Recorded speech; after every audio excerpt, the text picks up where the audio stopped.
राजा रामचंद्र महाराज की जय। बैसाख मास चल रहा है। बैसाख मास में सीता माँ के नित्य नेम की कहानी अगर अमावस्या से पूर्णिमा तक सुनता है तो उसको मनवांछित फल की प्राप्ति होती है। तो एक समय की बात थी कि राजा दशरथ के 4 पुत्र थे। तो जब राजा तिलक की तैयारी होने लगी तो राजा राम को वनवास मिला। तो वनवास में लक्ष्मण, राम, सीता और तीनों चले गए। तो सीता माता का नित्य नेम था और उसने 12 वर्ष का नित्य नेम लिया। अब वन में जाने के बाद कई दिन हो गए, सीता माता ने ना कुछ खाया ना पिया। तो लक्ष्मण जी बोले कि हे माते, क्या बात है, आप ना कुछ खाती हो ना पीती हो, क्या कारण है? तो सीता जी बोली कि देवर जी, मेरा नित्य नेम का ले रखा है, 12 साल का मेरा नित्य नेम है। जब तक मैं अपनी नित्य नेम की कहानी किसी को नहीं सुना दूंगी, मैं कुछ खाऊंगी पीऊंगी नहीं। अब तो लक्ष्मण जी बोले, हे माते, आप मुझे कहानी सुना दो। तो सीता माँ बोली कि मैं किसी पुरुष को कहानी नहीं सुना सकती, मैंने स्त्री के लिए लिया है। तो लक्ष्मण जी ने अपनी योग माया से और वहाँ एक बड़ी सुंदर धनवान नगरी बना दी कि यहाँ कोई औरत आएगी और कोई ना कोई तो कहानी सुनेगी ही। तो सीता माँ थी और एक कुआं की पार पर जाकर बैठ जाती हैं कि हाँ, कुछ औरतें आएंगी तो मैं उनसे अपनी कहानी कह दूंगी। तो वहाँ औरतें आती हैं, पानी भर भर कर चली जाती हैं, कोई कहानी नहीं सुनता। फिर एक साहूकार की बहू आती है, रेशम जड़ी साड़ी पहने हुए, सोने का घड़ा लेके, और वहाँ आई।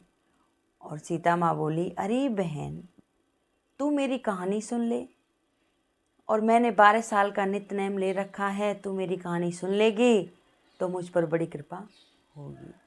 तो वह बोली कि मैं तो जल भरने आई हूँ और अगर मैं देर हो गई तो मेरी घर पे सास लड़ेगी, इसलिए मैं आपकी कहानी नहीं सुन सकती।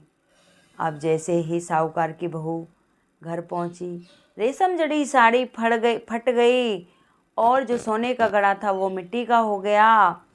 और जैसे ही सास ने देखा तो सास बोली, अरे बहू, तू किसका दोष अपने सिर लगा लाई?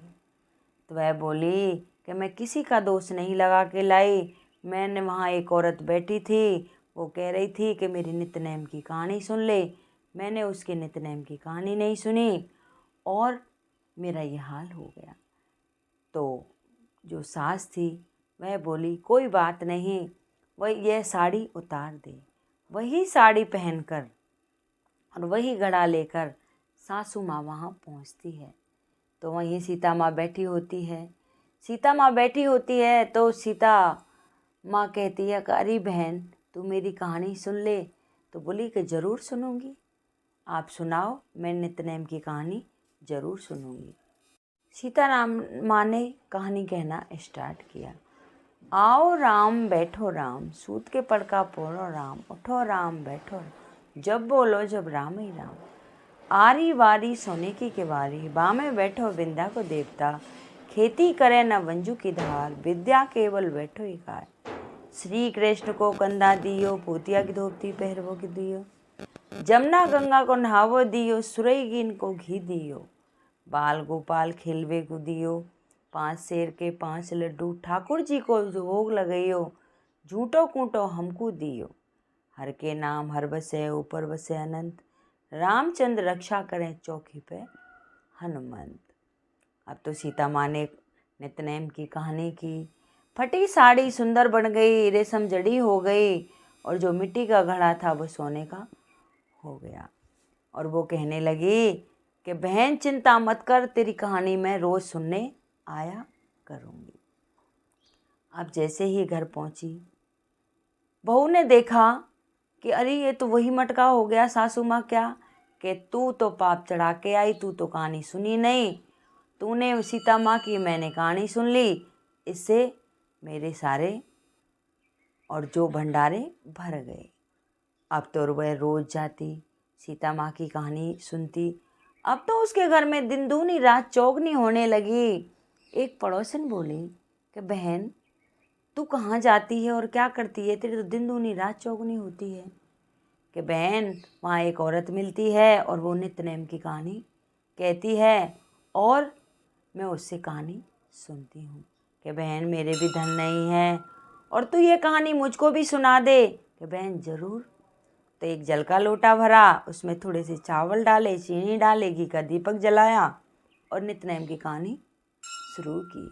आओ राम, बैठो राम, सूत के पड़ का पोरो राम, उठो राम, बैठो राम, जब बोलो जब राम ही राम, मारी वारी सोने की गवारी, बामे बैठो विंदा के देवता, खेती करे न बंजू की धार, विद्या केवल बैठो ही खाए, श्री कृष्ण को कंधा दियो, पूतिया की धोती पैर भी को दियो, गंगा जमुना को नहावो दियो, सुरेगिन को घी दियो, बाल गोपाल खेलवे को दियो, 5 शेर के 5 लड्डू ठाकुर जी को भोग लगइयो, झूठो कूटो हमको दियो, हर के नाम हर बसे ऊपर बसे अनंत, रामचंद्र रक्षा करें चौकी पे, हनुमंत प्रभु अर्जी हमारी, तो मर्जी तुम्हारी।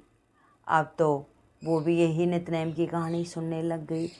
धीरे धीरे सारे नगर में ये बात फैल गई कि नित्य की कहानी अब तो सब आवें और यही कहानी सुने, बैसाख नहाए और कहानी सुने। तो फिर सीता माँ के पास गए कि सीता माँ, ये आपकी नित्य की कहानी तो हमने सुन ली, लेकिन इसका उद्यापन हम कैसे करेंगे, ये तो आपने हमें बताया ही नहीं। कि जब ये तुम्हारी कहानी पूरी हो जाए, एक पंडित पंडितानी का जोड़ा घर में बुलाना, खीर खाण का भोजन बनाना और उन्हें के चरण धुलाना और अच्छे आसन पर बिठा के उन्हें भोजन कराना, यथाशक्ति दक्षिणा देना, उनको वस्त्र देना और जब वो जाए उनके चरण चुचकार लेना, इसी से आपका उद्यापन हो जाएगा। तो जो भी ये सीता माँ की कहानी सुनता है, हुंकारा भरता है, उसकी सारी मनोकामना पूर्ण होती हैं। ये सीता माता का 12 साल का नित्य था।